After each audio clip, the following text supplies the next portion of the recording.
right? So we'll do it together.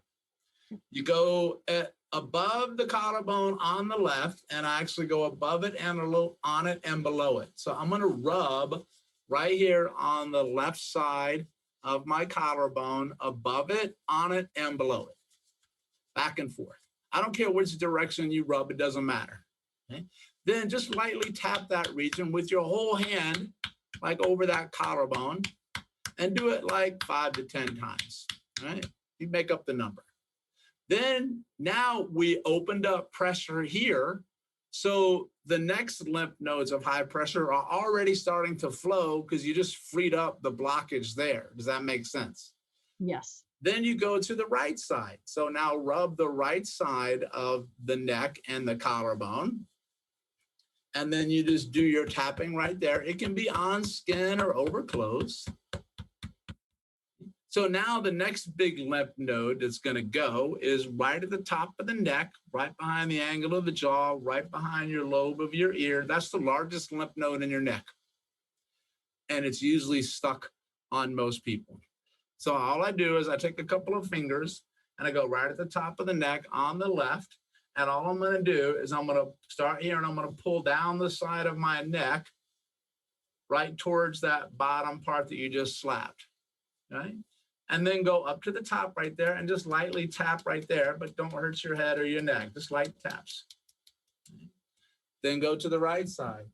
So when you clear this one, now all the lymph in your face is going to want to drain down here, all right? So you go all the way down the side of the neck, and then you go to the top, and you tap there, all right?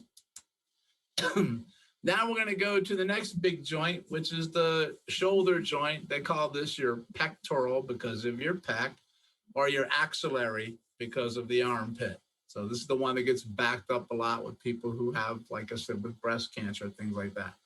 So you got to take your whole hand and put it over that area where your shoulder joins your pec and rub that way all over the whole thing, right? And then all you're going to do is take your whole hand and just slap that region right there. Right? And then we're going to go to the same thing on the right. So big hand. Now everything in your left arm is going to start to drain up to the neck. Right? And then slap here.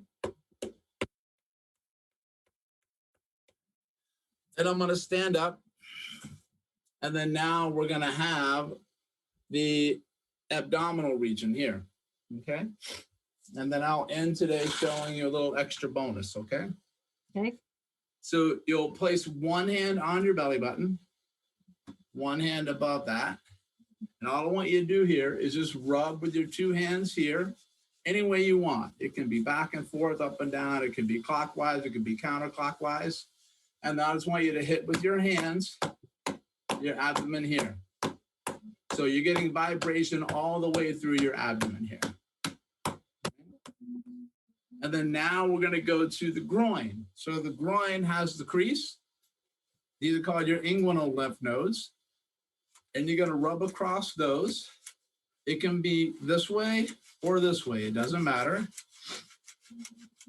And then you have to be careful where you're slapping here, okay? So just watch.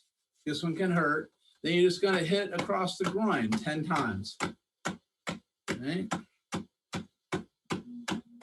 Then we're going to go behind the knee. So I'm going to lower the camera a little bit. And you may have to sit or bend at the hips and the knee. You're going to rub behind the knee. So behind the knee, above the knee, and below the knee. So get the whole thing in the back like this. This is one of the lymph nodes that gets stuck the most. And then slap the back of your knees right there. And then I'm going to give you a little bit of an extra bonus one, and that's to help the lymph that gets stuck in that sternum region here. So you just have people like take their fists and just tap their sternum like this way. And that's going to free up the middle of the back here and the lymph that gets stuck here. And then now everything is going to start to drain towards here. So what you want to do after this is just go stand up, go on the balls of your feet, and just kind of go up and down a little bit with your heels leaving the ground, but your toes staying on the ground, like you're rebounding, but your calves are the rebounders. So now all that fluid is going to be starting to move for you, and you do that for 10 seconds.